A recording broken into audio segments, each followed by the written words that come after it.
If you are new here, welcome for the first time. I am Sarah Scharnweber, and I didn't say my own name right.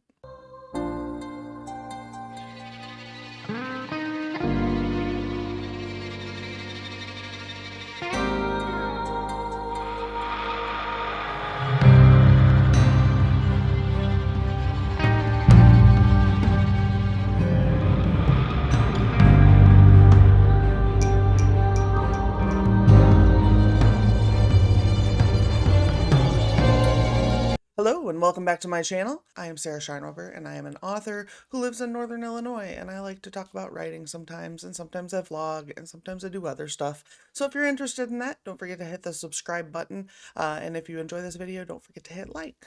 So today I want to talk a little bit about positivity. I'm typically the kind of person who errs on the side of being hella cynical. There is that little piece inside of me that's like super positive, and so today I figured I would give you a list of kind of positive things about writing and things that you may not feel like you hear enough. So if you are not into positive things, this might not be the video for you, but yeah, so let's go ahead and hop into it. The first thing is that it's okay to not know where your project is going. It is okay to just be along for the ride. Some people write that way, myself included. Other people don't. But it's okay if that's the way you write. That's not a problem for you. Then that's not a problem in general. So don't let somebody tell you that that can't be the way you write, because the way you write is the way you write. It's okay to be positive without a reason. I know sometimes people think like that person's too positive and they're just, covering up that they're miserable or something. Some people just are positive, and them being positive isn't like something that you should be judging. Also, you don't know what they're going through. Maybe their positivity is due to something else, but what business is that of yours anyway? If that really bothers you, then maybe just not associating with other humans would be a great idea, but no, don't listen to me. I'm just some bitch on the internet. The next one is it's okay to have big dreams. It's okay to hope that you're a New York Times best-selling author at some point. It's okay to have those kinds of dreams. What isn't okay is if you're letting progress toward those goals make you hurt other people, or do things that are ethically unsound. So do keep that in mind, because that is really the threshold. It's not whether or not your dreams are big, it's whether or not you're a shitty enough person to make that a problem. It's okay to do other things. It's okay to enjoy drawing or cross-stitching or making goats hats. I mean, it's okay to have other things, other pieces of you. I know sometimes on authortube we get the comments that like you should only be talking about writing and that you should just be this author, and none of us is just an author. Every one of us has other aspects to us, and if you want to share those things, there is no reason you shouldn't be able to share those things. It's okay to need more editing than the person next to you. Don't forget that every one of us is an individual and every one of our stories is different. It's okay if you need 7 edits and the person next to you needs 1. That does not reflect on your work.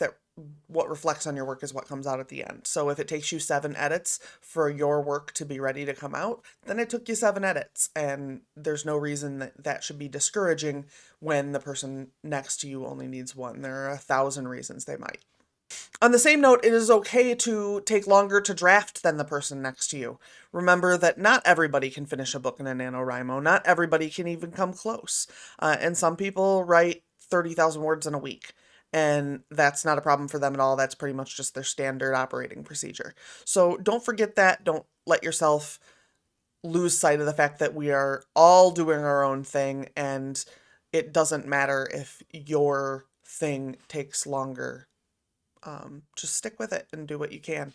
Maybe it's taking longer because you're putting a lot of extra love into it. Who knows? But it's worth putting in the work. Then put in the work. It's okay to write for yourself. It's okay to not intend to publish. It's okay to have things that you write that you don't intend to publish. It's okay to have a secret blog somewhere that you publish things on anonymously. It's okay to do those things. Ultimately, it's your career, so making those choices falls in your hands. But it's okay for you to do whatever you want with your writing, because it is your writing. It is okay to be afraid. I am afraid of almost every step of the process. I ask someone to read the first draft of something and just like, do you think this is worth pursuing? And I'm about to vomit for like a week until they get around to reading it. It's terrible. It's okay to be afraid. What you have to do though is you have to push past the fear and force yourself to move forward. Otherwise, the fear will be what's in charge and you probably won't get much done because you'll just spend time being stuck in your fear. It's okay to have a solid plan. It's okay to have an outline. It's okay to know exactly what you want to do, to have your entire publishing process set up. By the same token, it's okay to not have those things. It's okay to not know what you're going to do with your book. It's okay to not know whether your book is going to be one or more. It's okay to not know things. It's okay. Just be aware of what you don't know, so that way, as time goes on, you can fill in those blanks as needed, because eventually you probably will want answers to those questions. It is okay to still be learning. If you're not still learning, you're probably stagnating. So don't forget that as long as you are taking something away from everything that you do, you are improving and you are bettering your writing. That's why you might see someone has a lot of edits on their first book, and then their fifth book, they have a lot less edits because they've learned through the editing process what things they need to do during the writing to make the editing process easier.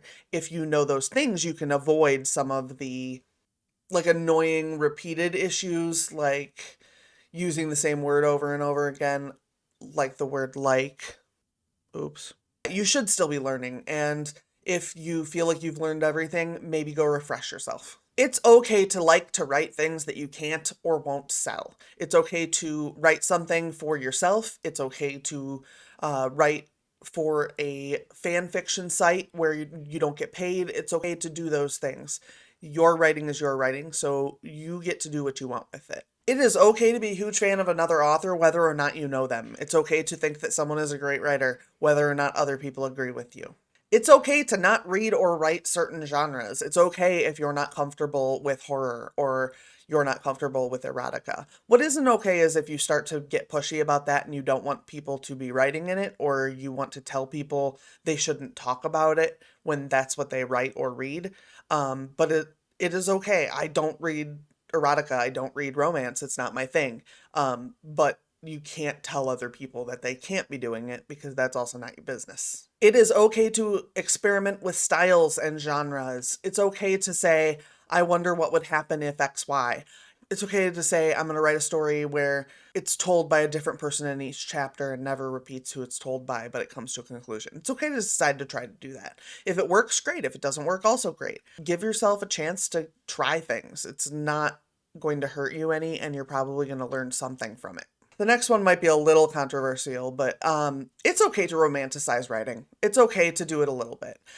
Don't forget that that can result in things like giving yourself an excuse to overindulge in drugs and alcohol. But other than the parts of it that, if you let them get out of control, could damage you, there's no reason you can't romanticize living a writer's life a little bit. If it makes you feel whole, or it makes you feel like you should be writing, or it keeps you in the zone, what harm is there? If there's something I've missed, let me know, but I feel like there's no reason you shouldn't be able to romanticize writing a little bit, as long as you're being careful with it and not hurting yourself or other people by engaging it in a unsafe manner. Next up, it is okay to like TV and movies. I hear a lot of people saying things to me like, you watch a lot of shows, you don't do much reading. Here's the thing is that I read really slow. I learn other storytelling elements through watching TV shows and reading things like that, or having short stories read. Like I really enjoy those the YouTube channels where they read like short horror stories. Usually there's like 3 or 4 of them. It's like an hour long or whatever. I really do enjoy those stories a lot, and you can learn from them. And there's no reason that the only place you get information from would be books. That's absolutely ridiculous. And I've found that as I've grown up and as I've focused more and more on my writing, I look at movies and television like a writer more and more. Sometimes I still can like get lost in it, if I really want to let myself, but frequently I'm listening to the dialogue or how the people engage, or I'm paying attention to where they are in the room and how I would describe that, and kind of brainstorming as I go to figure out how this would convert into writing. So there's not no use to those things. I do think you still need to be reading, but if you're a slow reader like me, you might get more information in a shorter time by learning to look at other media in different ways. And that's the next one. It's okay if you read slow. You can listen to audiobooks. You can, give yourself a little more time. I think there's a couple of things that can try to teach you how to read faster, but I've tried at least two of them and they did not work for me. But, it just is what it is. Sometimes you're just a slow reader, but that's okay, and it shouldn't affect you being able to be an author. It's okay if you get derailed or distracted. I've known several author tubers who've had to take long breaks from their writing because of family issues or illness or financial reasons, or their work got super busy or they had to move. That's okay. It's okay to have to stop and take care of business, as it were, for a while before coming back to a book. It might not be ideal for the actual writing of a book, but it's okay if that's what life throws at you, because at the end of the day, if you're not eating, it doesn't matter what book you have because you're dead. Speaking of you being dead, it's okay to be a mercenary. It's okay to do jobs that pay you, that don't fulfill you as a creative. It's okay to write articles that you're knowledgeable about but aren't passionate about. It's okay to do those things. It is okay to do jobs that get you paid with your writing in order to be a writer as your job, if that's what you desire. It's okay to do those things.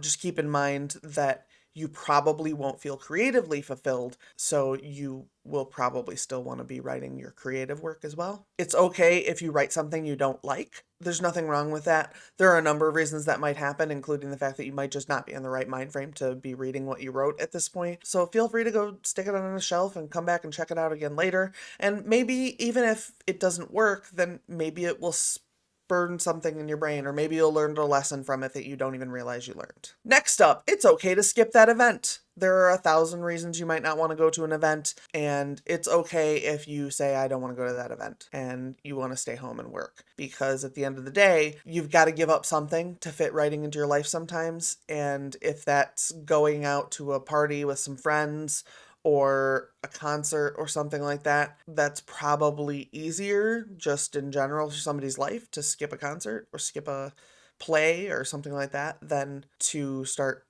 trying to ignore your kids or something. It's okay to decide that you can't take time away from your writing to go to some sort of event. Next up, it's okay to love your own work. It's okay to read what you wrote and think, holy shit, I can't believe I wrote that. It's okay to read what you wrote and be like, I need to show this to somebody because I nailed this. It's okay to think that you're a good writer. What you need to do is not let yourself think you're superior to anyone, because then you turn into a piece of shit. It's okay if you're the best writer you can be and you're not the same as the person next to you.